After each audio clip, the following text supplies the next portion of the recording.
बार फिर आप सभी का स्वागत है मेरे चैनल अवस्थी क्लासेस में। मैं आरपी अवस्थी आप सभी विद्यार्थियों को नमस्कार करता हूं। तो हम पढ़ रहे थे भारतीय इतिहास और भारतीय इतिहास में पढ़ रहे थे मौर्यकालीन साम्राज्य, जिसमें हम पढ़ रहे थे सम्राट अशोक के बारे में। तो आइए आगे आज पढ़ते हैं सम्राट अशोक के प्रांतीय शासन के बारे में। तो विषय है हमारा भारतीय इतिहास।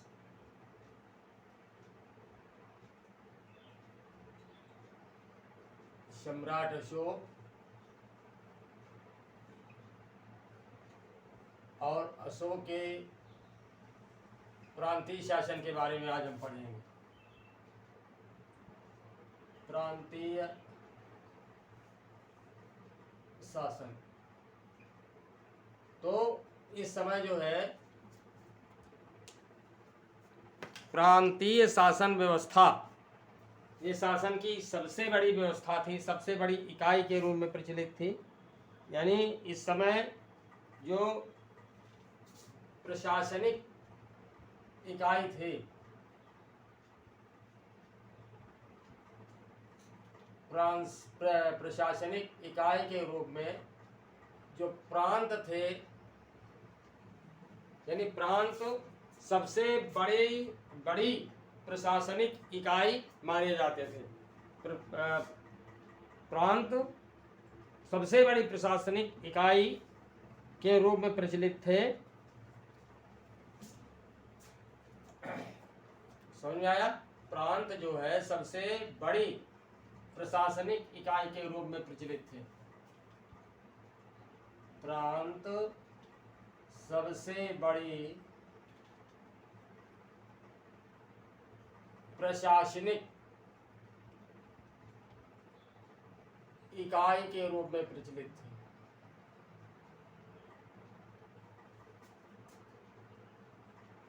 के रूप में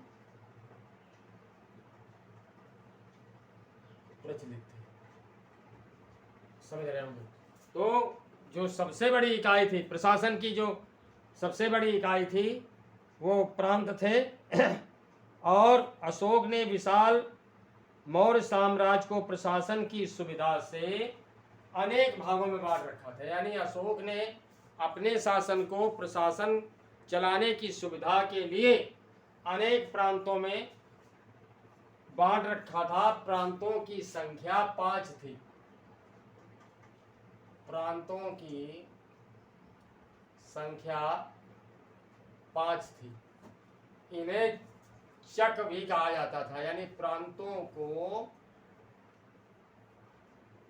चक भी कहा जाता था।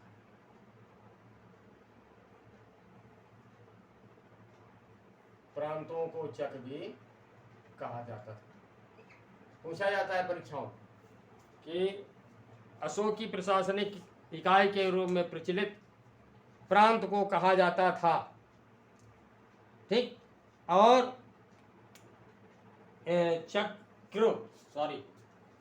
चक्र कहा जाता था। और ये चक्र कौन कौन थे देख लेते हैं। प्रांत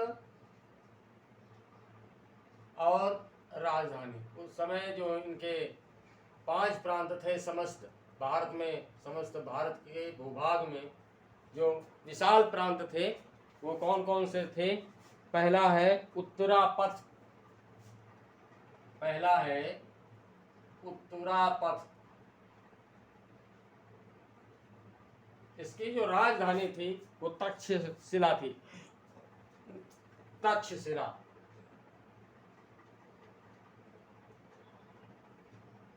तक्षशिला। और जानते हैं आप कि वर्तमान में ये पेशावर रावलपिंडी के आसपास है। उत्तरापथ की राजधानी तक्षशिला। और दूसरा है अवंती राष्ट्र। अवंती राष्ट्र। अवंती राष्ट्र की राजधानी जो थी वो उज्जैनी थी। उज्जैनी, ठीक? अवंती राष्ट्र की राजधानी उज्जैनी थी। और कलिंग की राजधानी जो है, पूछा गया है परीक्षाओं में कई बार। अगला जो प्रांत था कलिंग, उड़ीसा में पड़ता है वर्तमान में। इसकी राजधानी थी तोसली। ठीक। अगला जो राष्ट्र है वो है दक्षिणापथ। दक्षिणापथ जिसकी राजधानी सुवर्णगिर थी। सुवर्णगिर। नेक्स्ट, पांचवा और अंतिम जो प्रांत है प्राची।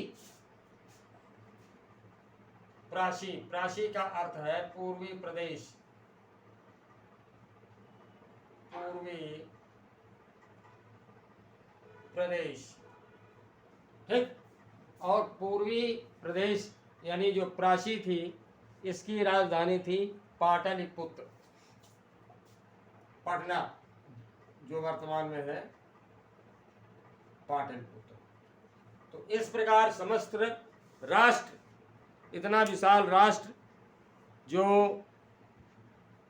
वर्तमान में अफगानिस्तान से लेकर के और असम में मेघालय तक फैला हुआ था, और दक्षिण में जो है ये नर्मदा नदी के आगे तक था। तो इतना बड़ा विशाल राष्ट्र जो है 5 प्रांतों में विभाजित था, बटा हुआ था। और इन प्रांतों का जो शासन था राज परिवार के ही किसी व्यक्ति के द्वारा चलाया जाता था। यानी राज परिवार का ही सदस्य जो है इसका मुखिया होता था।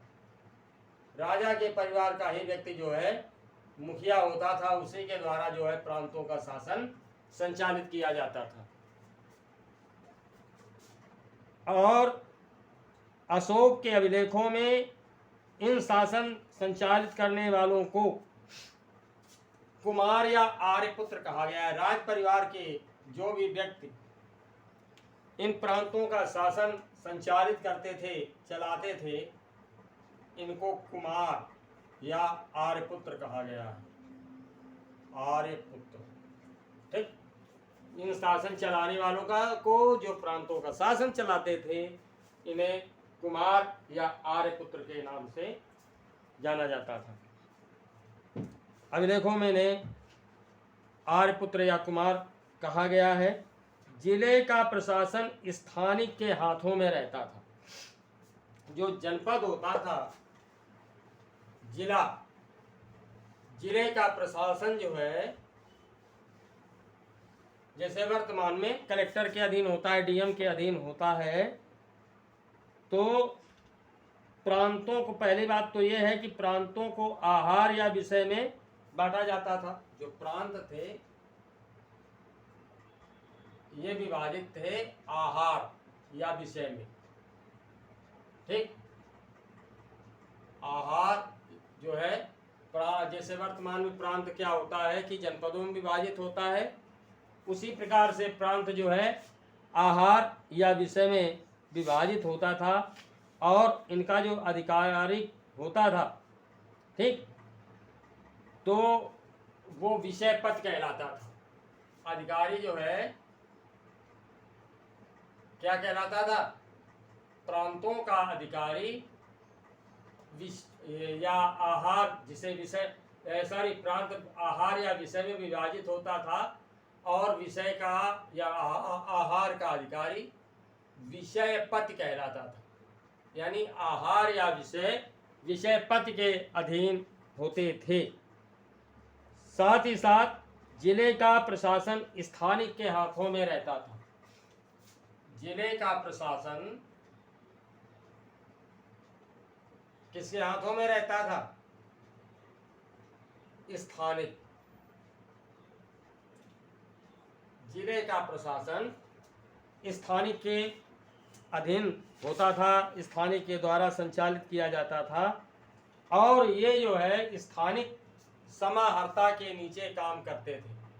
ठीक है। स्थानिक समाहर्ता के नीचे, स्थानिक समाहर्ता के नीचे काम करते थे। ठीक, स्थानिक समाहर्ता के नीचे काम करते थे। एक एक पॉइंट को दिमाग में रखते जाइए। स्थानिक जो है वो स्थानिक के अधीन गोप होते थे। स्थानिक के अधीन कौन होते थे? गोप। स्थानिक के अधीन गोप होते थे और गोपों के अधीन जो है गांव होते थे। गांव जो है गोप के अधीन होते थे।